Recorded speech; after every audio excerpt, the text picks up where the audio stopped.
Oke, eee, baik. Sebelumnya selamat datang semuanya. Terima kasih mungkin karena sudah menyempatkan waktu untuk, bergabung di acara Mental Health Talk dari Merajut Hati hari ini. Jadi perkenalkan, nama saya Kade Widya Gunawan, bisa dipanggil Widi, dan saya adalah seorang psikolog klinis yang saat ini, bermitra atau bekerja sama dengan tim Merajut Hati dalam rangka ya memberikan mungkin pelayanan kesehatan mental mungkin bagi teman-teman yang membutuhkan, seperti itu. Dan di sini, di topik kali ini saya mungkin akan banyak juga membahas tentang adiksi dan berbagai macam jenisnya. Jadi tidak hanya spesifik ke phone atau sosial media, tapi nanti akan ada kaitannya seperti itu. Karena, jenis adiksi apapun itu, ternyata proses yang melatar belakanginya itu memiliki kesamaan dan nanti kita akan lihat ya teman-teman. Baik, sebelumnya orang bilang kalau tak kenal maka tak akrab. Tadi saya sudah memperkenalkan diri, nama, panggilan, serta pekerjaan saya yaitu psikolog klinis. Dan di sini saya juga dulu merupakan lulusan dari Universitas Indonesia, S2-nya, dan sebagai seorang psikolog klinis, saya tertarik pada isu-isu terkait dengan kesehatan mental. Seperti kalau yang lebih spesifik ada adiksi, entah itu adiksi zat dan perilaku. Jadi karena itu saya ingin berbagi di malam hari ini ke teman-teman tentang apa itu adiksi dan seperti apa. Kemudian selain itu saya juga tertarik nih dengan hal-hal yang terkait kekerasan berbasis gender. Kemudian juga permasalahan relasi, bisa pasangan dan pernikahan, kemudian trauma, lalu masalah kepribadian yang ada banyak juga ya jenis-jenisnya, kemudian depresi, kecemasan, dan pengembangan diri. Dan saya juga seorang penggiat mindfulness ya, self love dan self compassion di situ. Oke. Jadi mungkin segitu dulu ya perkenalan singkat dari saya. Kemudian oke, kita mulai masuk nih. Apa itu adiksi? Mungkin bagi teman-teman udah banyak ya yang sering mendengar istilah adiksi, baik mungkin di berita, sosial media, atau mungkin di buku bacaan seperti itu. Namun di sini kita akan coba lihat nih dari awal tentang pengertian dari adiksi itu sendiri. Nah, adiksi itu sebenarnya bisa dijelaskan sebagai suatu kebiasaan untuk mencari kesenangan dengan menggunakan berbagai zat maupun aktivitas yang cenderung tidak terkontrol dan mempengaruhi kehidupan seseorang, sehingga ya mungkin kehidupannya menjadi lebih buruk atau lebih negatif dari sebelumnya. Itu definisi dari adiksi yang saya ambil dari ahli seperti Griffin, Tyler, dan Wynne ya. Kemudian di sini juga ada karakteristik utama adiksi yang meliputi 4 aspek ini. Yang pertama ada yang namanya obsesif kompulsif.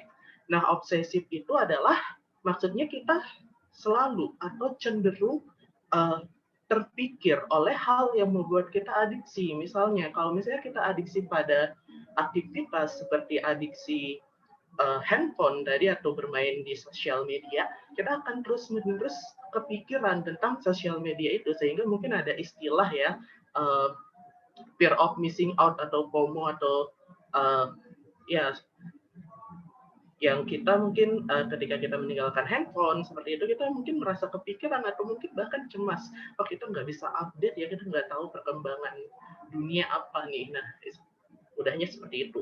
Kemudian ada kompulsif. Kompulsif di sini adalah perilaku. Perilaku yang mana kita sadar perilaku itu sebenarnya berdampak buruk nih bagi diri kita. Tapi kita tetap merasa sulit untuk tidak melakukan atau mengurangi perilaku itu. Jadi ibaratnya tidak terkontrol lah, meskipun kita sendiri sadar bahwa perilaku itu membawa efek buruk bagi diri kita. Nah, itu yang namanya kompulsif. Kemudian karakteristik yang kedua itu muncul toleransi terhadap zat atau aktivitas yang mulanya menyenangkan. Sehingga akibat muncul toleransi di sini, kita cenderung menghabiskan semakin banyak waktu untuk mungkin mengkonsumsi zat atau melakukan aktivitas yang menjadi adiksi kita itu untuk memperoleh efek merasa senang seperti itu. Jadi semakin bertambah nih waktu kita menggunakan zat atau aktivitas yang terkait adiksi kita tersebut. Kemudian yang ketiga itu ada efek abstain atau withdrawal, di mana ketika kita berusaha mengurangi atau menjauhkan diri dari zat maupun aktivitas yang buat kita adiksi tadi, di sini malah kita merasa makin cemas seperti itu, kita merasa stres, malah kita merasa tertekan karena kita tidak bisa melakukan aktivitas atau mengkonsumsi zat terkait dengan adiksi kita tadi.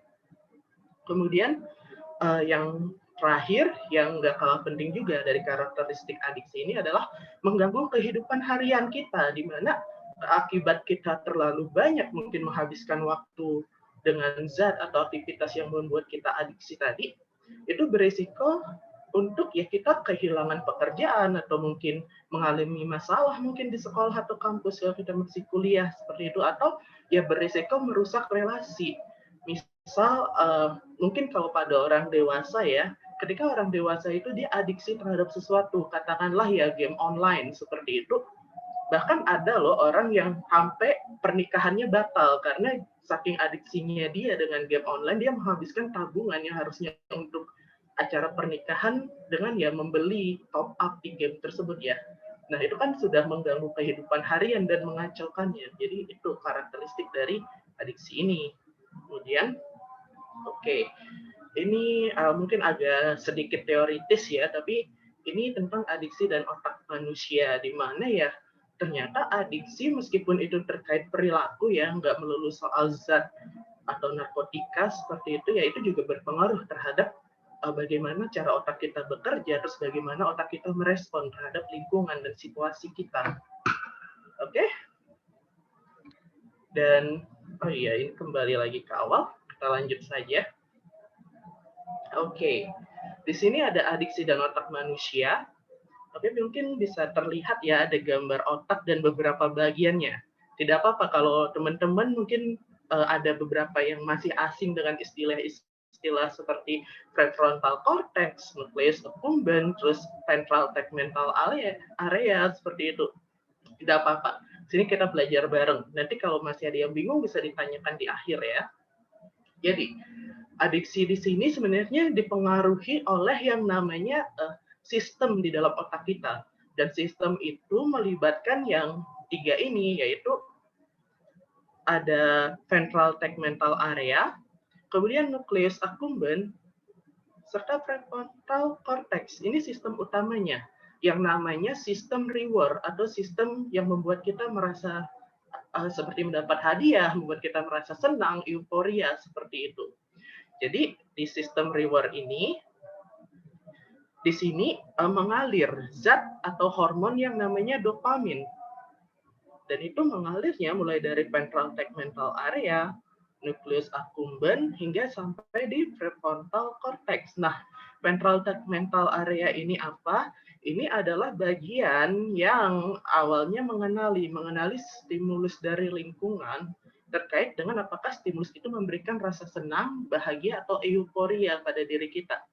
Nah, dari sini keluar hormonnya, hormon dopamin tadi ya, hormon dopamin atau hormon kebahagiaan, seperti itu. Itu keluar, kemudian ini mencapai bagian yang namanya nucleus accumbens. Ketika mencapai bagian ini mendeteksi apakah stimulus tersebut layak untuk direspon dengan cara mungkin membuat keputusan untuk terus-menerus terlibat dengan stimulus itu, misalnya terus-menerus melakukan hal terkait dengan adiksinya, atau terus-menerus mengkonsumsi zat dari yang menjadi adiksinya itu. Oke, dari nucleus accumbens ini, jika mau direspon karena menyenangkan, itu akan diteruskan ke prefrontal cortex. Nah, ketika sudah sampai di bagian prefrontal cortex ini, hormon dopamin itu menyebabkan kita mudah untuk mengambil keputusan meneruskan perilaku atau meneruskan mengkonsumsi zat terkait dengan adiksi kita. Karena fungsi dari prefrontal cortex ini ya membuat keputusan, membuat skala prioritas seperti itu. Makanya jangan heran ya kalau mungkin teman-teman pernah membaca di media yang ada bahwa saat orang mengalami adiksi, misalnya adiksi terhadap smartphone, sosial media, atau game online yang ada di dalamnya, mereka cenderung prioritasnya itu terbalik. mengambil keputusannya jadi nggak tepat, sehingga ya daripada mengerjakan tugas sekolah atau kuliah atau tugas terkait pekerjaan, mereka lebih mengutamakan bermain video game. Bahkan ada yang mungkin engage dalam aktivitas adiksinya itu sampai lupa tidur, seperti itu, lupa makan, sehingga ya ujung-ujungnya menimbulkan penyakit seperti itu ya.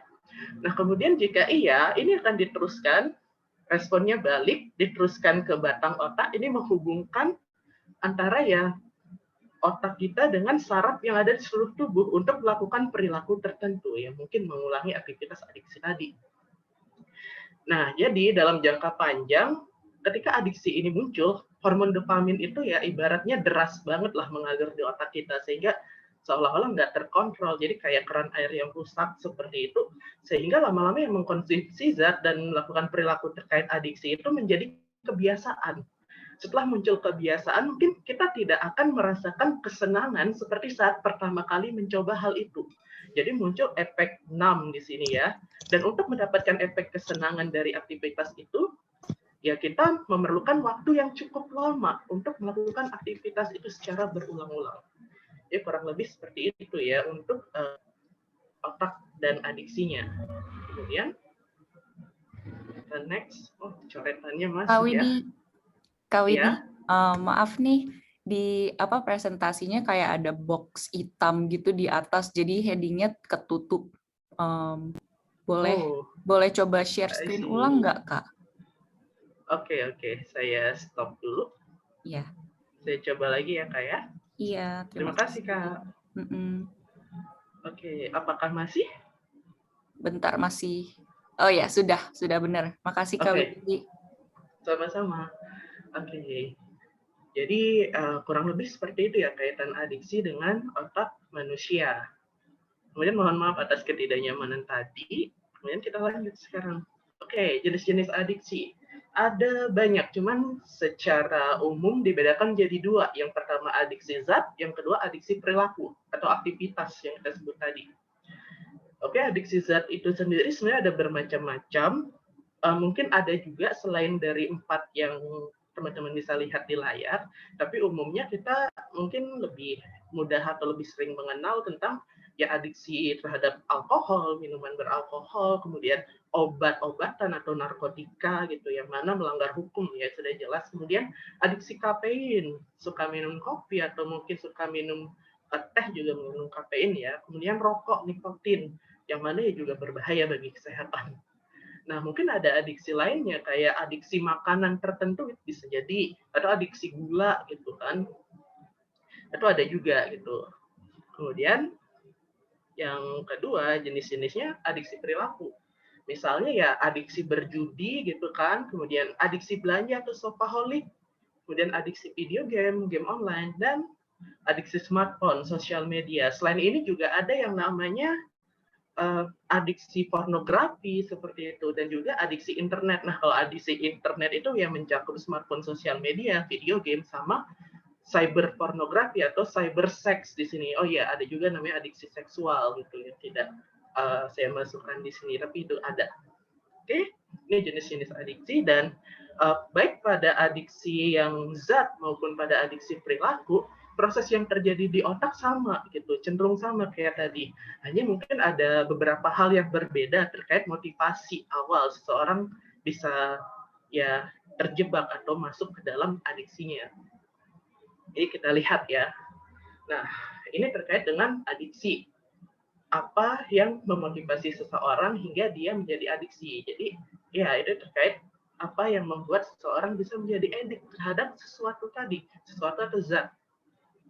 Kemudian, motivasi awal seseorang terjebak dalam adiksi. Yang pertama mungkin untuk mencari hiburan ya, mungkin karena merasa bosan, terus dia mau nyoba-nyoba sesuatu yang baru seperti itu, atau ya mungkin ya mencari distraksi aja karena mungkin merasa oh kok hari-harinya sama, merasa hampa, terus ya udah jadi pengen pleasure seeking seperti itu. Jadi mencoba awalnya. Semua dimulai dari coba-coba dalam adiksi. Kemudian yang kedua mungkin motivasinya ingin mengubah emosi atau suasana hati atau mood di sini ya.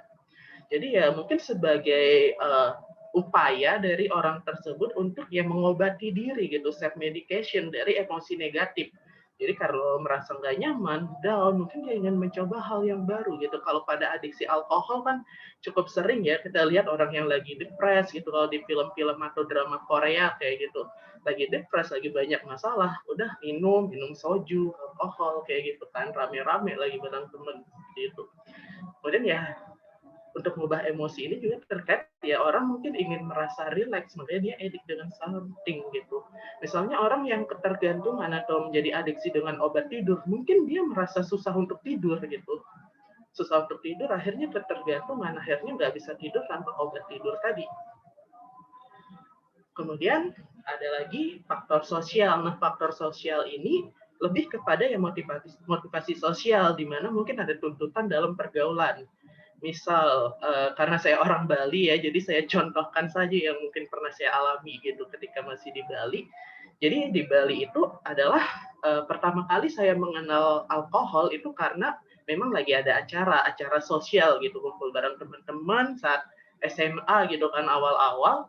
Ya mau nggak mau ya temen nyediain bir yang beralkohol segala macam, ya mau nggak mau kita ikut gitu karena ya itu salah satu tuntutan pergaulan di Bali. Dan habis itu mungkin mulai jalan-jalan ke bar gitu kan, minum-minum bareng ya karena ada tuntutan pergaulan, motivasi sosial juga, dan mungkin ada perasaan agar bisa diterima oleh kelompok atau lingkungan tertentu, lingkungan pertemanan gitu. Contohnya lagi juga pada orang yang mungkin awalnya nyoba-nyoba narkotika gitu, drugs, itu seringkali dari cerita mereka ketika kuliah atau masih sekolah, pas baru kenal temen, ditawarin, terus dikenalin dengan temen lain ya, karena ya ingin diterima oleh kelompok yang mungkin anak-anak gaul yang memakai drugs itu, jadi mau nyoba-nyoba, akhirnya keterusan gitu. Kemudian faktor selanjutnya ada nurture atau pola asuh. Nah, pola asuh di sini misalnya ketika anak kurang kasih sayang orang tua ya, itu terkait dengan dia mencari pelarian atau kompensasi dari kurangnya kasih sayang atau perhatian ini dengan ya hal-hal yang membuat dia merasa bahagia dengan cepat, mungkin dengan adiksi atau dengan main video game yang banyaknya akhirnya dari adiksi gaming, atau main handphone jadi adiksi terhadap handphone seperti itu.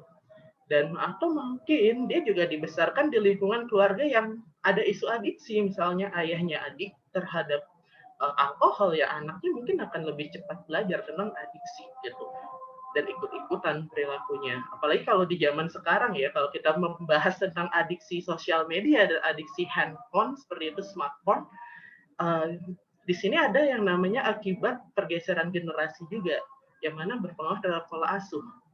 Di mana mungkin teman-teman yang lahir di tahun 2000-an ke atas, generasi Z, sudah dari kecil dekat gitu dengan handphone, dekat dengan internet, sehingga ya itu sudah jadi bagian yang wajar dalam kehidupan mereka, dan pelan-pelan semakin dewasa menjadi merasa ketergantungan dengan adanya smartphone dan internet dan sosial media ini.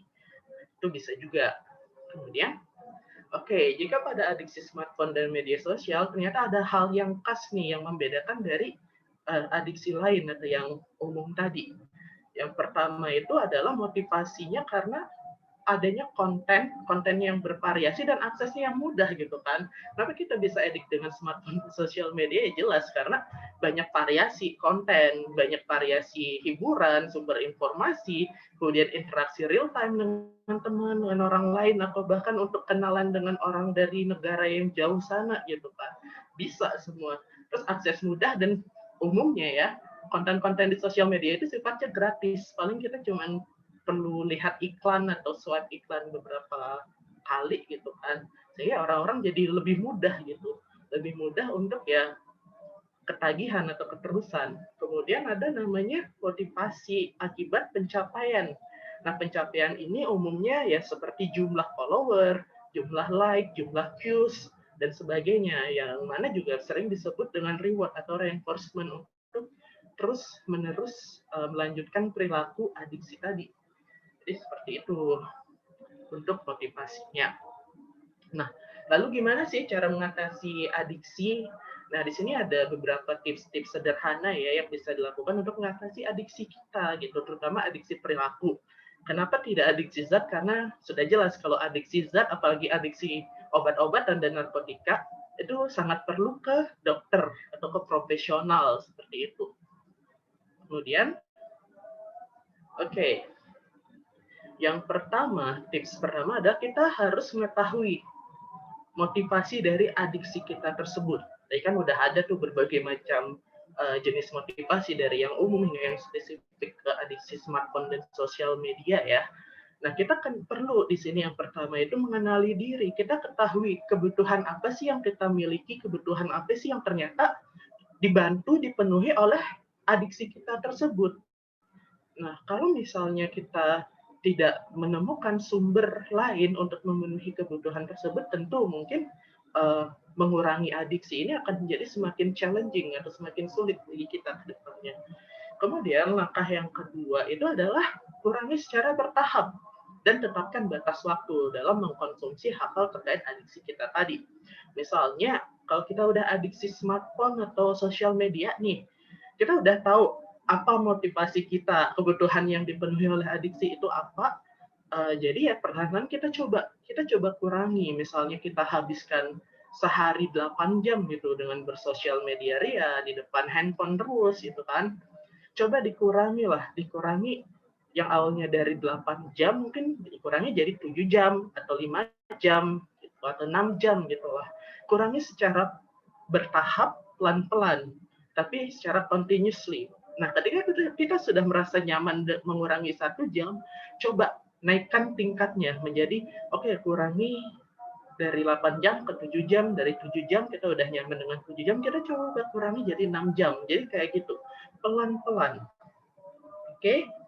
Kemudian, nah, saat kita mengurangi secara bertahap dengan menetapkan batas waktu, kita juga perlu menyeimbangkan. Jika sebelumnya kita bermain handphone itu kayak 8 jam atau bermain sosial media 8 jam, kita kurangi kayak 1 jam. Nah, 1 jamnya ini juga kita harus seimbangkan, kita harus isi dengan hal-hal yang mungkin membantu kita untuk memenuhi tadi kebutuhan dari adiksi kita tadi. Misalnya diseimbangkan dengan aktivitas-aktivitas, kalau di sini ada akronimnya ya, singkatannya SERIN, yang mana SERIN itu ya terdiri dari aktivitas yang mungkin terkait dengan sosial, entertainment, rekreasional, educational, nurturing, dan eksistensial. Jadi seimbangkan dengan aktivitas lain. Jadi ini untuk membalancing hidup kita agar tidak dikontrol oleh adiksi tadi. Oke, kemudian tips selanjutnya ada yang namanya mental device. Mental device itu apa? Itu bisa berupa kata, kalimat, benda, ataupun proses yang membantu kita untuk bisa rileks gitu. Karena kan orang ya cenderung kalau adiksi mereka nyari hiburan, mereka ingin bisa rileks gitu atau ya berkelit sejenak lah dari permasalahannya.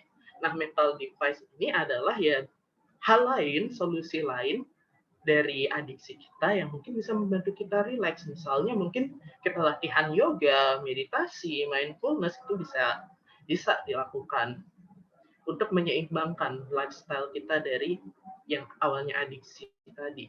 Kemudian yang kedua, hindari stimulus atau pasangkan stimulus adiksi dengan stimulus yang tadi sukai. Jadi yang menghindari stimulus itu salah satu solusi untuk ya mengurangi adiksi kita. Misal kalau kita lihat handphone di dekat kita bawaannya kayak pengen buka aplikasi, pengen buka Instagram atau pengen buka Twitter terus lama-lama di situ, coba pas waktu kita mengurangi penggunaan tadi, kita juga taruh handphone kita atau titipkanlah ke teman atau orang tua kita agar kita tidak dekat dengan si handphone itu dalam beberapa waktu. Atau kalau memang ternyata saking nggak bisanya kita taruh di tempat yang jauh, ya kita pasangkan, misalnya saat kita mengurangi waktu mengkonsumsi sosial media atau berinteraksi dengan handphone, kita pasangkan handphone itu dengan hal yang lain, stimulus lain yang mungkin kita sukai. Jadi itu kayak kita memberikan hukuman kepada diri kita. Misal kita gagal nih mengurangi waktu untuk berinteraksi dengan handphone, tetap aja kita ngambil handphone kita buka sosial media dan lain-lain. Nah, setelah itu kita harus ingat menerima konsekuensinya. Konsekuensinya bisa hal yang tidak kita sukai. Misal habis kita megang handphone, kita udah melanggar aturan yang kita buat, ya mau nggak mau kita harus mungkin meringkas satu chapter buku atau mungkin meringkas jurnal seperti itu kan hal yang mungkin tidak kita sukai. Nah, hanya saja mungkin untuk hindari stimulus dan memasangkan stimulus dengan dengan stimulus yang tidak disukai ini memerlukan adanya bantuan pengawas gitu ya. Kita perlu bantuan teman atau mungkin orang tua di rumah yang menjadi pengawas, membantu kita menegakkan aturan untuk mengurangi penggunaan hal yang terkait adiksi kita tadi. Kemudian yang terakhir ya, jalan terakhirnya mungkin bisa ke profesional kesehatan mental gitu.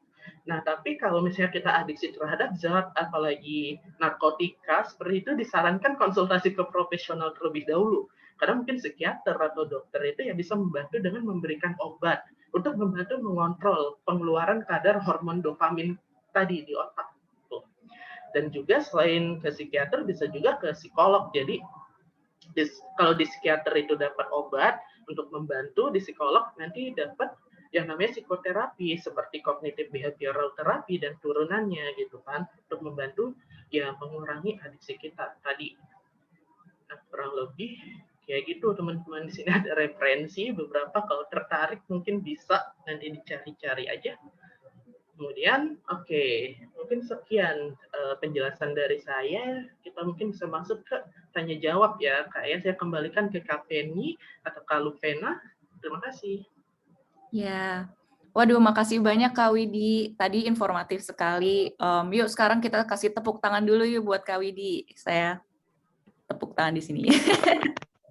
Makasih Kak Widi. Terima kasih. Bagus banget, informatif sekali. Tadi sudah ada yang taruh-taruh pertanyaan di chat. Dan sekarang, oh ini Fla Frederica angkat tangan, apakah mau bertanya atau gimana? Iya Kak, mau nanya. Oh iya, silakan Kak. Ya, sebelumnya terima kasih sudah memberikan kesempatan saya untuk bertanya. Pertanyaan saya, di sini kan ada penyebab adiksinya. Tadi itu ada hiburan, mood, faktor sosial, dan juga nurture atau faktor keluarga. Nah, saya kan bingung juga kan, saya ini termasuk kecanduan atau enggak gitu. Karena saya kalau sering pegang HP itu kayak buka IG atau lain-lain tuh karena saya butuh hiburan. Cuma saya kadang bingung, saya ini kecanduan apa enggak. Gimana cara ngebedainnya gitu. Kadang saya juga bingung gitu. Oke, Mungkin tolong ini dibantu jawabnya. Ini pertanyaan yang cukup menarik ya. Terima kasih Kak Frederica. Nah, sampai di mana sih batas dari yang namanya adiksi ini? Nah, kadang-kadang ini juga banyak orang juga nih yang bingung, banyak teman-teman juga yang bingung di luar untuk membedakannya. Nah, jadi untuk membedakan apakah sudah masuk adiksi atau tidak, kita lihat tadi ada 4 karakteristik utama ya dari adiksi. Nah, ini juga pernah dijelaskan oleh profesor di bidang adiksi dari New South Wales University, namanya Beb John. Jadi, dia menjelaskan bahwa untuk mengklaim something itu menjadi adiksi, kita harus lihat adanya karakteristik utama ini. Misalnya obsesif kompulsif tadi, muncul toleransi nggak, atau muncul efek abstain, withdrawal, atau yang mengganggu kehidupan. Kalau udah mengganggu kehidupan kan sudah parah gitu. Nah, kalau ini belum muncul, ya bisa jadi itu penggunaan handphone dan sosial media secara berlebih gitu. Tapi penggunaan handphone dan sosial media secara berlebih itu ada berpotensi mengarah ke adiksi di kemudian hari gitu. Nah, jadi ketika kita sudah menyadari nih ada pola-pola perilaku yang mengarah ke situ, meskipun belum sampai ke adiksi, kita menyebutnya terindikasi mengarah ke adiksi atau suspected addicted gitu kan. Nah, ketika kita sudah tahu nih ada pola perilaku seperti itu, mungkin disarankan ya udah kita coba mengurangi pelan-pelan, mencoba untuk membuat balance kayak tadi. Jadi selain kita kurangi pelan-pelan dari menggunakan gadget atau smartphone tadi untuk mengakses sosial media, tadi kan Kafla juga bilang ya motivasi utamanya tadi karena emang bosen terus pengen nyari hiburan kayak gitu. It's okay gitu. Namun ada nggak sih aktivitas pengganti lain nih sambil kita mengurangi menggunakan handphone dan sosial media? Ada nggak sih aktivitas lain yang mungkin bisa juga membuat kita merasa terhibur gitu tanpa harus pakai handphone dan sosial media gitu. Nah, disitulah mungkin yang menjadi tantangannya juga. Nah, biasanya sih aktivitas-aktivitas tadi tadi ya bisa menggunakan yang Sherin tadi, konsepnya Sherin, yaitu ya apakah itu aktivitas sosial, mungkin kita berinteraksi dengan teman gitu, atau berinteraksi dengan keluarga gitu karena lagi mungkin pandemi ya lebih banyak di rumah. Oke, interaksinya dengan keluarga atau kita punya kakak adik seperti itu kan bisa kita main bareng ngapain gitu kan, atau entertain yang lain, aktivitas yang membuat kita merasa senang yang lainnya, misalnya ya apa gitu, baca buku, baca novel seperti itu mungkin gitu, atau enggak ya rekreasi, atau enggak ya edukasi, terkait dengan edukasi, terkait dengan pengembangan diri ya nurturing, atau terkait dengan ya eksistensi kita gitu. Nah itu bisa jadi diseimbangkan pelan-pelan sih, disarankan kalau misalnya misalnya belum nyampe adiksi tapi udah ada kekhawatiran wah kita kayak udah berlebihan nih pakai sosmed atau pakai handphone, jadi kayak setiap bosan selalu ke situ. Nah, coba hal yang baru sambil mengurangi penggunaannya. Kayak gitu sih, Kak. Semoga dipahami. Baik, terima kasih. Sama-sama. Makasih Kak Fla sudah bertanya. Ada lagi mungkin yang mau tanya? Kalau nggak ada, saya bisa baca yang di chat juga.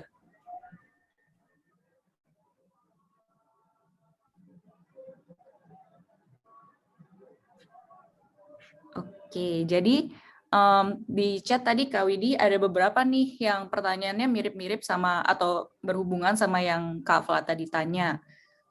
Ada yang bertanya, kan sekarang sekolah lagi online dan lain-lain. Jadi banyak siswa yang belajar melalui gadget dan bisa dilakukan selama berjam-jam. Apakah hal tersebut termasuk ke dalam kecanduan?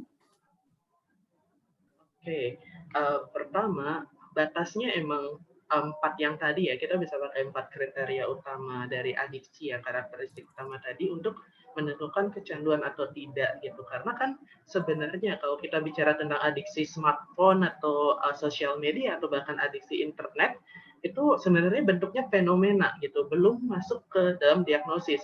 Setahu saya yang masih diusulkan untuk ada diagnosis resminya itu dan cara asesmen yang formal itu baru adiksi video game gitu, di mana WHO udah menyebutkan itu gangguan gitu. Kemudian American Psychiatric Association itu masih mau meneliti lebih lanjut, ada yang membedakan nggak sih dari adiksi gambling atau adiksi zat dari situ. Nah, cuman kalau dari adiksi video game di situ saya berkaca dari mungkin usulan untuk penentuan gejala-gejalanya itu ada minimal kita udah mengalami ya 4 kriteria pokok adiksi tadi ya selama minimal 12 bulan atau 1 tahun. Misalnya jika belum nyampe di situ atau mungkin belum ada gejala-gejala mengarah di situ, ya mungkin memang belum adiksi, mungkin memang karena satu tuntutan untuk belajar educational, karena ya mau nggak mau sekolah, kuliah, bahkan bekerja pun kita pakai gadget semua kan di era pandemi saat ini. Seperti itu kurang lebihnya. Oke. Tapi intinya asalkan itu tidak mengganggu aktivitas belajar kita ya. Misalnya kalau pas kita belajar dengan menggunakan gadget, malah kita skip belajar untuk bermain video game, berarti itu udah ada yang salah. Atau skip belajar untuk lihat-lihat IG segala macam. Nah itu berarti udah ada something yang mungkin salah gitu. Ada indikasi, tapi belum adiksi. Gitu. Oke. Mungkin berarti salah satu poin dari Kak Widi itu nggak usah mencapai titik adiksi untuk menjadi suatu masalah gitu ya Kak. Bisa juga jadi problematic use gitu kan, terlalu banyak pakai. Walaupun nggak sampai ke adiksi, walaupun nggak bisa didiagnosa sebagai adiksi, tapi tetap bisa memunculkan masalah gitu kan. Iya, seperti jadi, itu Kak Penny. Kalau misalnya kayak gitu Kak, tanda-tandanya itu seperti apa sih kalau misalnya sampai penggunaan HP atau penggunaan komputer itu sampai sudah bermasalah tuh yang kayak gimana kira-kira ya? Oke, misalnya yang membedakan antara problematic use dan adiksi di sini adalah lebih kepada dampaknya tadi. Dampak dari problematic use atau penggunaan yang berlebih atau bermasalah itu adalah misalnya kalau pada sosial media, setelah kita pakai itu berlebihan, kita akan merasa sakit gitu. Karena kita comparing diri kita dengan teman kita mungkin atau dengan orang-orang di sosial media. Wah, hidup gue kok beda banget ya, hidup gue kok kayaknya nggak berharga banget ya dibandingkan dengan dia gitu. Padahal kita starting point-nya sama, kita sekolahnya bareng, terus kenapa dia jadi lebih sukses, gue enggak gitu. Nah itu kan udah mulai ada permasalahan ya secara mental kita udah membandingkan diri dengan orang lain gitu kan. Tapi di satu sisi kita juga tetap terdorong untuk lihat-lihat sosial media, stalking orang, yang mana which is kita merasa sakit hati melihatnya, tapi kita tetap menggunakannya. Nah, itu udah mulai mungkin namanya impulsif dulu ya. Jadi impulsif itu kita menggunakan secara berlebih tanpa mungkin sadar dampak buruknya bagi kita apa. Nah, kalau adiksi itu kompulsif, kita tahu itu buruk, but at the end kita tetap tidak berkuasa untuk men-stop hal itu atau mengurangi kayak gitu. Dan kepikiran juga kan kalau pada adiksi. Iya, iya. Berarti kita udah tahu itu buruk tapi tetap dilakukan gitu ya. Berarti tadi kayaknya lumayan menjawab pertanyaannya Kak Alifah yang di chat tuh. Apakah penggunaan media sosial yang berlebih bisa menyebabkan stres? Tadi kan kayaknya sudah dijawab sedikit ya sama Kak Widi. Bisa menyebabkan stres kalau misalnya kita membandingkan diri kita sama teman-teman yang di social media dan lain-lain. Oke, bentar ya, saya lihat banyak pertanyaan. Oke, jadi kayaknya ada juga yang bertanya soal kalau misalnya sering banget nih, udah kebiasaan lihat smartphone, lihat medsos gitu kalau bosen, dan kalau ngerjain tugas juga bisa kayak distracted gitu, suka lihat-lihat Facebook atau Instagram gitu. Kira-kira itu kalau kayak gitu bisa digantikan sama aktivitas kayak gimana sih, Kak? Oke, awalnya kan mungkin karena kita merasa bosan ya dengan kita belajar, dengan kita mengerjakan tugas pakai gadget kayak gitu, terus lama-lama kayak kayak mobil jalannya harusnya lurus, tiba-tiba kita belok ke pinggir, maksudnya buka sosmed segala macam. Karena itu kan untuk mengurangi kebosanan ya mungkin kita perlu seimbangkan dengan aktivitas tadi. Nah, aktivitas yang lain mungkin ya aktivitas terkait hiburan gitu, tapi hiburan yang enggak mungkin terlibat dengan adiksi kita tadi, hiburan yang mungkin di luar handphone atau di luar sosial media apa gitu. Nah, kalau kemarin sih saya kalau ada klien yang nanya kayak gitu, saya lebih senang mencontohkannya ke klien saya kan banyak yang ini ya, adiksinya ke video game gitu misalnya. Bermain video game kamu merasa seneng, apa yang membuat kamu merasa seneng karena ini, terus karena ada interaksi dengan teman. Ada nggak sih hal lain yang membuat kamu merasa seneng juga di luar itu, tapi bisa beraktivitas dengan teman juga atau orang lain yang ada di rumah gitu. Ternyata muncul di dalam pikirannya, gimana kalau board game gitu. Nah, itu bisa gitu. Jadi board game bisa jadi sarana pengganti gitu. Nah, atau mungkin aktivitas lain ya, kalau klien saya juga ada yang mengganti aktivitas lihat-lihat sosial media dengan baca buku, misalnya baca novel. Atau enggak, ada yang malah latihan stand up comedy gitu, dia belajar nulis-nulis, kayak gitu ya. Sebenarnya banyak sih aktivitas, cuman apakah kita berminat di situ atau tidak? Nah, itu pertanyaannya. Jadi kita juga harus kenali dulu apa yang kita mau, apa yang kita suka, apa potensi kita. Oke, berarti tips dari Kak Widi ini ya, kalau misalnya mau menggantikan suatu kebiasaan, kita harus lihat ke dalam dan reflect gitu, kita senangnya ngapain. Jadi kalau misalnya kita mau replace behavior yang problematik itu dengan aktivitas yang lain, aktivitas apa gitu, dan itu personal untuk masing-masing orang gitu ya. Dan kalau satu lagi nih, mungkin banyak dari teman-teman yang rasa bingung juga nih, udah nyoba segala macam tapi kok tetap nggak bisa ya. Nah, itu mungkin bisa jadi indikasi nih, mungkin memang ada permasalahan lain yang lebih deep dari situ, atau mungkin memang ada permasalahan lain aja, simply. Jadi untuk tahu itu ya mungkin bisa lebih lanjutnya berkonsultasi ke profesional, mungkin ke psikolog atau ke konselor kayak gitu kan. Sekarang banyak juga ya platform-platform online yang harganya juga terjangkau, atau bahkan ada komunitas yang membuka sesi konsultasi dengan psikolog secara gratis gitu kan. Banyak, jadi coba dimanfaatkan kesempatan itu untuk mungkin lebih tahu mengenal diri tentang apa ya masalah saya, apa ya potensi saya sebenarnya bisa dikembangkan sebagai pengganti dari mengurangi aktivitas adiksi ini kayak gitu. Oke, berarti karena misalnya udah kebiasaan banget nih pakai sosmed dan cuman itu yang bisa menghilangkan bad mood atau kebosanan. Berarti itu gimana tuh Kak kalau kayak gitu? Nah, kalau kayak gitu kan memang kebiasaan itu terbentuk ya. Adiksi itu tadi ingat kan dopamin kemudian membentuk habit gitu. Namun lama-kelamaan ya perlu meningkat waktu penggunaannya. Nah, kalau misalnya situasinya memang kayak udah terbentuk kebiasaan dan ternyata itu memang bermasalah bagi kita gitu, ya sudah pelan-pelan kita ya mau nggak mau harus mencoba menguranginya. Nah caranya ya kayak tadi, kalau misalnya kita coba segala macam cara terus kita juga nggak bisa, ya mungkin kita memang perlu konsul gitu, kita perlu konsul, kita diskusikan dengan mungkin psikolog atau konselor atau mentor, mungkin ya cara-cara yang belum dicoba apa ya gitu. Nah kira-kira kamu minat ya mencoba cara ini gitu, kalau memang minat ya coba dijalankan kayak gitu Kak. Berarti itu karena sebuah kebiasaan memang harus dibangun juga ya Kak, nggak bisa langsung misalnya, ya udah deh gue mau ganti dari main sosmed, gue mau ganti main yang lain, misalnya main keluar gitu. Nggak berarti bakal langsung merasa kayak, wah enak nih, tapi mungkin setelah dibiasakan, sering-sering dilakukan perilaku yang mengganti perilaku yang problematik itu, lama-lama baru mulai merasa efeknya gitu ya. Iya, memang pelan-pelan. Soalnya ada cerita juga gitu. Saya pernah menangani yang adiksi alkohol. Jadi ya memang dia lebih banyak. Mungkin seminggu itu bisa minum kayak 3 malam gitu, minum sendiri habis 9 botol gitu dalam seminggu gitu. Nah dia merasa itu bermasalah karena ya kalau nggak mengkonsumsi alkohol dalam seminggu itu dia kayak lebih kayak uring-uringan, susah tidur, cemas segala macam gitu kan. Nah, itu aktivitas pengganti dia waktu itu, coba hangout dengan teman-temannya.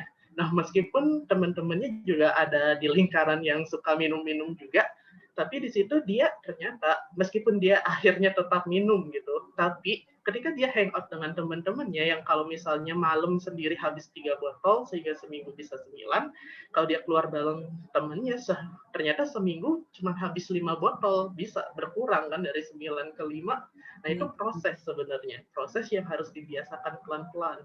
Bahkan mungkin kalau kita bicara adiksi yang udah tingkatnya parah ya, katakanlah adiksi narkotika gitu.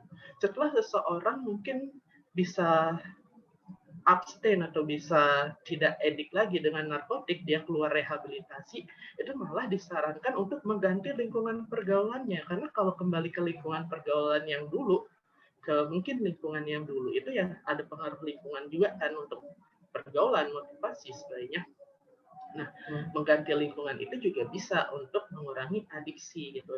Kalau misalnya kamu udah kebiasaan dengan sosmed atau mungkin dengan ya main handphone sebagainya, oke, pelan-pelan diganti lingkungannya juga. Misalnya kalau misalnya kamu bergaul dengan teman-teman yang juga sama-sama sering buka sosmed segala macam, ya mau nggak mau perubahan itu akan jadi lebih challenging kan. Nah, di situ mungkin mulai membentuk relasi pertemanan baru dengan orang yang mungkin tidak atau tidak sering bermain sosmed dan sebagainya. Nah, itu juga bisa jadi salah satu opsi ke depannya. Tuh, oke, makasih Kak. Memang lingkungan tuh berpengaruh ya. Kalau teman-teman kita melakukan sesuatu kan kita juga jadi kepengen gitu. Oke, kayaknya berikutnya kita mau ganti topik sedikit mengenai kayak etiologi. Ada yang bertanya nih, mengapa seseorang bisa mengalami adiksi? Apa alasannya? Apakah pengaruh dirinya karena kesepian ataukah faktor lainnya? Terima kasih.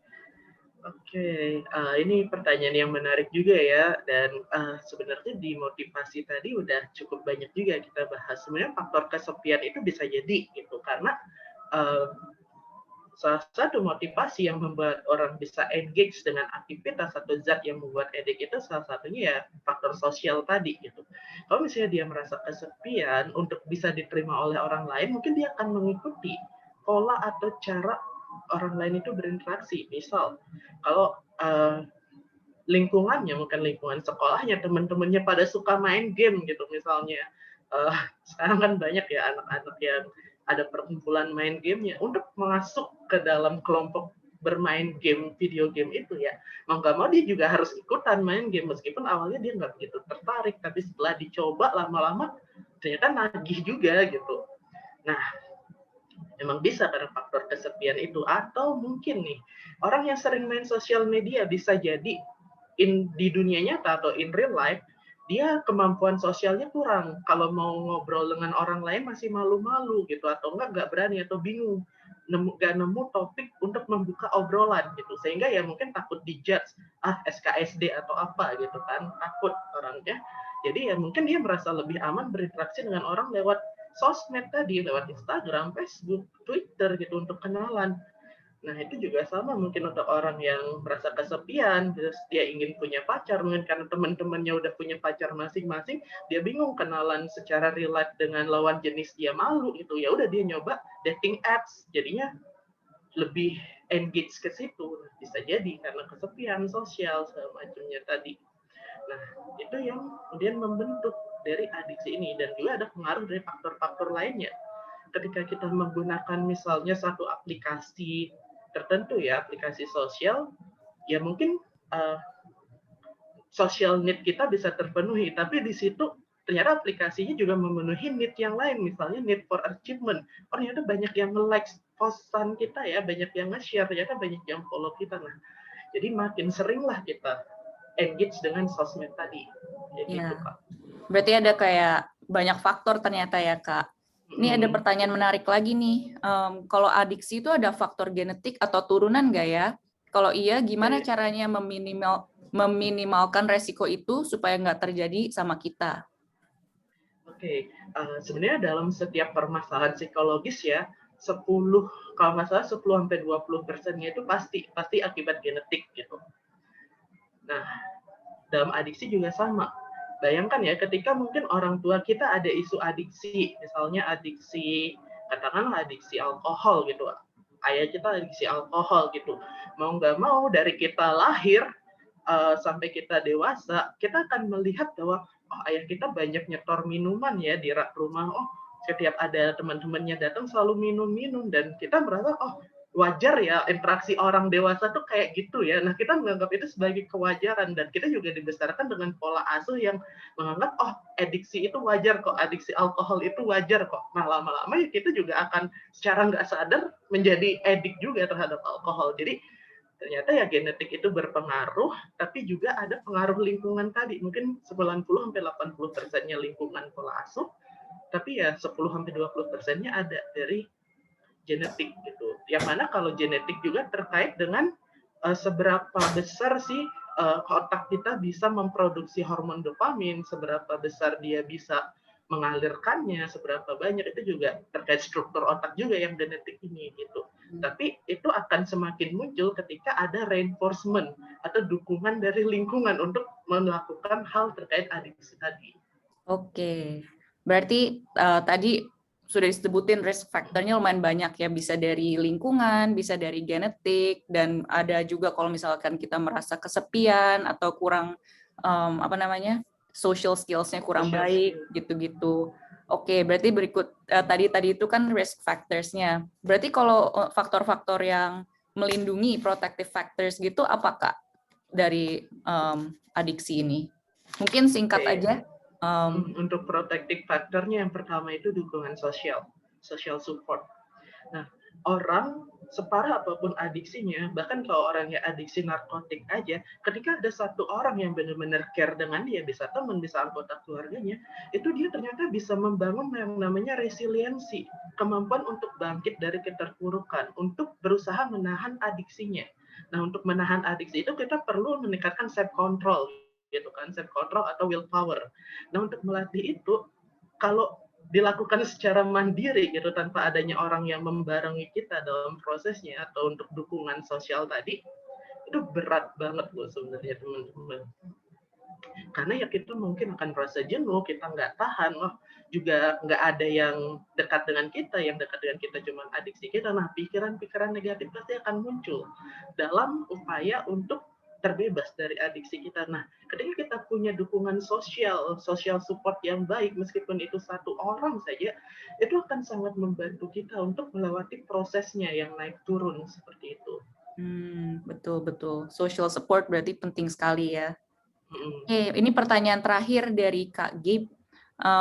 Saya pernah membaca artikel bahwa adiksi pornografi lebih berbahaya daripada adiksi terhadap narkoba. Apakah isu itu benar? Kalau benar, kenapa? Oke, adiksi pornografi, adiksi narkoba, sebenarnya adiksinya apapun itu ya, sebenarnya seberapa berbahaya itu tergantung dari latar belakang yang menyebabkan kita sampai jatuh ke adiksi. Misal, mungkin dalam artikel itu bisa saja orang menyebutkan bahwa oke, pornografi itu ternyata lebih berbahaya dari narkotika.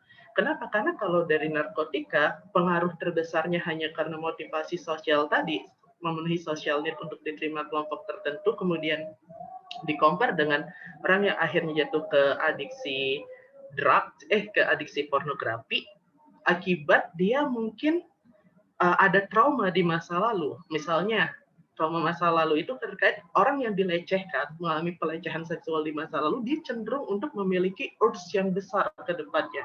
Karena ya udah mengalami itu di usia muda, terus tidak memperoleh penanganan yang baik ya secara mungkin mentalnya. Nah itu sudah mau nggak mau terbentuk di otaknya bahwa bahwa ya ada kebutuhan seksual yang tinggi di situ yang mungkin bisa dipenuhi dengan adiksi pornografi seperti itu. Bahkan mungkin orang yang awalnya adik terhadap narkoba bisa juga lari ke adiksi pornografi, kemudian habis itu meningkat lagi adiksi seksual gitu kan. Karena pada dasarnya orang berusaha memenuhi adiksinya itu ya sifatnya itu ya memang makin meningkat gitu kan. Awalnya mungkin dari pornografi dia bisa terpuaskan seksual need-nya gitu. Lama-lama karena adiksi kan semakin tolerance ya tubuh kita, semakin memerlukan waktu atau stimulus yang lebih besar agar kita merasakan kepuasan yang sama saat awal mencoba. Lama ya adiksinya jadi ke seksual gitu. Nah, ketika meningkat ke seksual bisa bermasalah, apalagi kalau udah adiksi seksual, dan untuk adiksi seksualnya dia harus memakai drugs juga atau enggak alkohol untuk menstimulasi lebih. Nah, itu menjadi sangat berbahaya sekali gitu. Sebenarnya yang mana lebih berbahaya, ini pertanyaan yang menarik dan juga tricky untuk dijawab. Karena pada dasarnya satu adiksi itu bisa jadi pintu gerbang untuk menuju adiksi lainnya yang mungkin jauh lebih parah dari sebelumnya, kayak gitu Pak. Ya, benar banget sih, bisa jadi gateway gitu ya. Misalkan kita adiksi sama satu zat atau satu perilaku bisa menjadi gateway untuk yang lainnya. Dan gak cuman adiksi lain, tapi juga bisa kayak gangguan jiwa gitu juga bisa ya. Yeah. Oke, sekian dulu Q&A dari kita. Makasih banyak Kak Widi sudah menjawab pertanyaan-pertanyaannya dengan baik. Jadi ini terakhir kita cuma mau ambil mungkin 5-10 menit untuk memperkenalkan yayasan kami, Yayasan Merajut Hati, supaya yang datang hari ini bisa mengenal kita lebih baik dan mengenal ya visi misi kita gitu. Mungkin Luvena mau presentasi? Boleh, terima kasih banyak Penny sama Kak Widi juga, thank you banget. Tadi presentasinya keren banget, informatif sekali. Dan sebelum kita menutup acara malam ini, saya ya mau bagikan sedikit aja tentang yayasan kami. Jadi mau share screen, kalau udah kelihatan boleh kasih thumbs up. Sudah. Sudah, oke. Baik. Oke, mungkin saya mulai dari visi misi kami ya.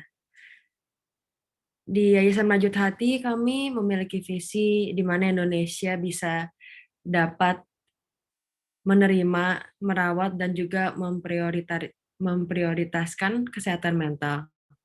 Dan misi kami ingin memberikan akses pendidikan, perawatan, dan juga pencegahan kesehatan mental yang memadai kepada semua warga negara Indonesia. Kami juga ingin menghapus stigma terhadap gangguan jiwa dalam masyarakat Indonesia. Kami juga nyadar bahwa mencapai visi misi kami tidak akan mudah, karena ada beberapa faktor sih yang membuat mengatasi kesehatan mental di Indonesia sangat sulit. Salah satunya adalah stigmatisasi.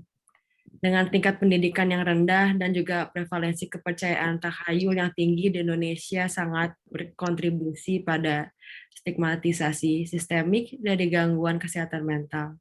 Ada juga kurangnya aksesibilitas.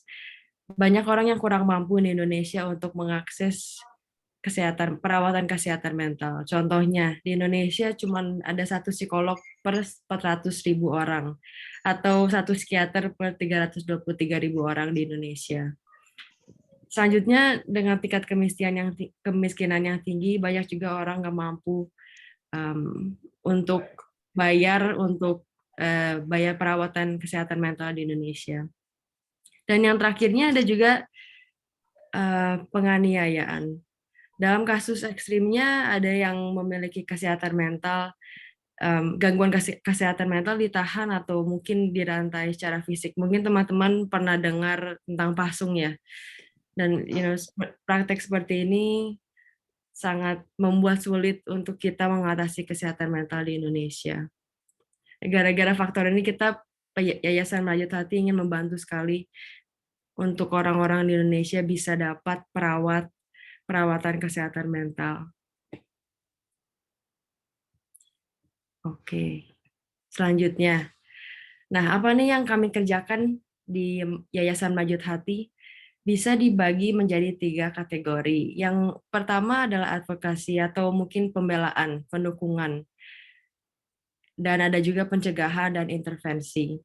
Dalam advokasi ini kami ingin sekali membuka perbincangan terkait kesehatan mental untuk melawan stigma dan juga memberikan psikoedukasi untuk semua orang di Indonesia.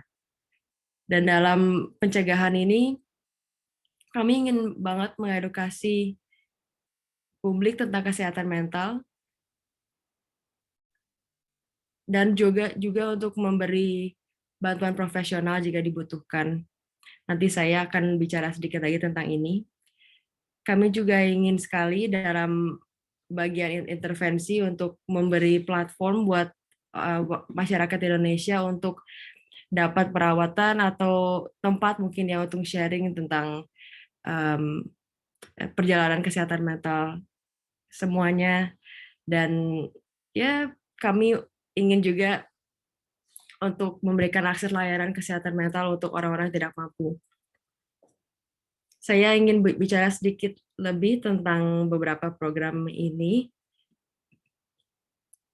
Ini adalah beberapa program di yayasan kita, ada yang udah jalan sekarang seperti kampanye media sosial, web articles, ada juga MH Talks yang seperti malam ini.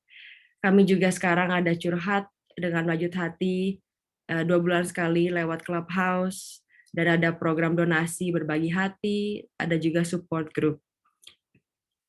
Nah, untuk kampanye tidak sendiri lagi, saya ingin banget cerita tentang ini hari ini. Jadi kami ada kampanye hashtag tidak sendiri lagi. Ini adalah kampanye sosmed yang ingin menggerakkan masyarakat Indonesia untuk membagikan testimoni atau pengalaman kesehatan mental mereka. Dan dalam kampanye ini kami ingin banget membentuk sebuah komunitas yang suportif, yang saling mendukung satu sama lain dalam perjuangan kesehatan mental kita. Kami juga ingin orang-orang Indonesia untuk lebih nyaman membicarakan tentang kesehatan mental, atau mungkin dengan membicarakan perjuangan masing-masing yang testimoni lebih personal mungkin. Dan berharap kalau dalam sharing ini kita bisa membawa pengharapan, bisa menguatkan satu sama lain yang sedang struggle dengan kesehatan mentalnya. Nah, kalau teman-teman mau sharing testimoni kalian, kalau ada cerita perjuangan kesehatan mental, boleh banget di-sharing di Instagram kami, bisa lewat hashtag tidak sendiri lagi, bisa juga nge-tag kami di @yayasanmerajut-hati.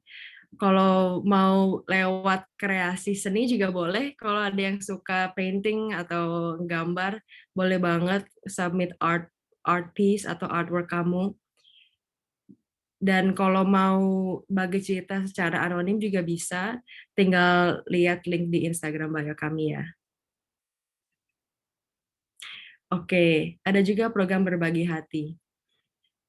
Seperti yang saya bilang tadi, program ini dibantu untuk orang-orang yang kurang mampu untuk mengakses perawatan kesehatan mental. Dan ini adalah prosesnya dalam program berbagi hati ini. Jadi yang pertama, kami akan mendengarkan kebutuhan pasien dan menghubungkan mereka dengan psikolog atau psikiater, mungkin juga konselor dalam jaringan kami. Lalu kami akan menyediakan tempat penggalangan dana. yang transparan dan rahasia untuk mengumpulkan dana untuk rencana perawatan pasien. Dan selanjutnya teman-teman juga bisa berdonasi ke pasien spesifik atau kalau mau donasi ke program seluruhnya juga bisa. Ini ada beberapa cara untuk berdonasi ke program berbagi hati, bisa lewat transfer ke akun kami atau bisa juga lewat merajuthati.org. Kami ada satu site buat donasi ke program berbagi hati ini. Dan selanjutnya cuma mau sharing aja beberapa kontak atau nomor telepon krisis di Indonesia kalau teman-teman ada struggle dengan kesehatan mentalnya dan ingin cari bantuan untuk psikolog atau konselor, bisa menghubungi kami di Instagram, lewat WA juga boleh, nanti Fanny yang bakal ngerespon. Ada juga ke email kita bisa, saya juga udah sharing di sini ada beberapa nomor kesehatan mental selama COVID, ada nomor krisis dan pencegahan bunuh diri juga ada jika teman-teman perlu atau mungkin kenal orang lain di hidupnya yang perlu. Ini juga ada beberapa hotline nasional bunuh diri di spesifik ke lokasinya.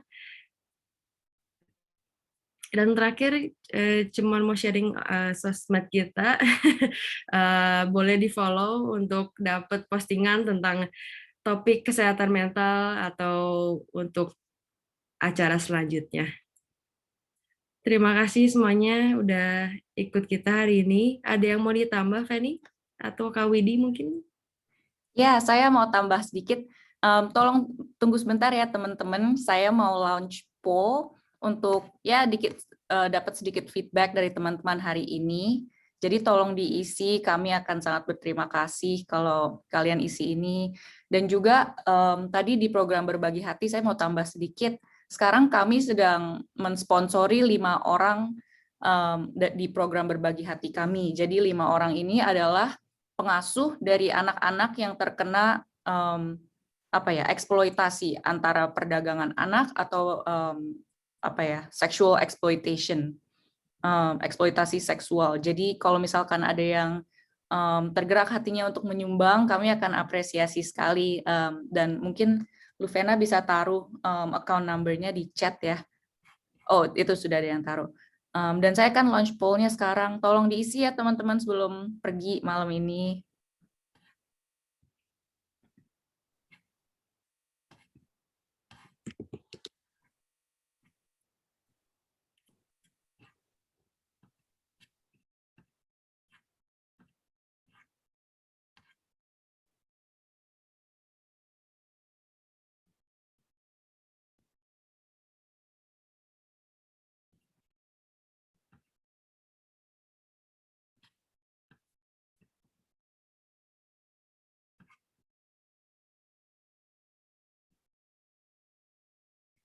Dan setelah isi polling ini sudah boleh keluar dari Zoom room, karena kita sudah di penghujung acara. Sekali lagi dari tim Rajut Hati dan dari Kak Widi juga, kami terima kasih banyak, sudah banyak yang datang. Kami senang kalau acaranya rame kayak gini. Dan tunggu MH Talk berikutnya ya teman-teman, kita akan adakan lagi. Semoga bisa bertemu di MH Talk berikutnya atau acara-acara kami yang lain berikutnya. Kalau misalnya mau update sama kami, suka dengan visi misi kami, boleh juga follow kami di Instagram. Kita itu main platform kita di situ. Jadinya kalau ada update-update gitu, kita pasti selalu taruh di Instagram. Jadi follow kita supaya nggak ketinggalan. Dan kalau sudah selesai, ya boleh silakan keluar aja dari Zoom room-nya, atau enggak kalau masih mau bertanya atau apa, kita masih ada di sini juga. Oke, terima kasih semuanya. Terima kasih banyak semuanya. Terima kasih. Sampai bertemu kembali. Sampai bertemu kembali. Makasih Kak Widi. Iya, makasih Kak. Sama-sama. Makasih Kak. Makasih Kak Fla. Makasih Thank you juga semuanya. Kak Fla.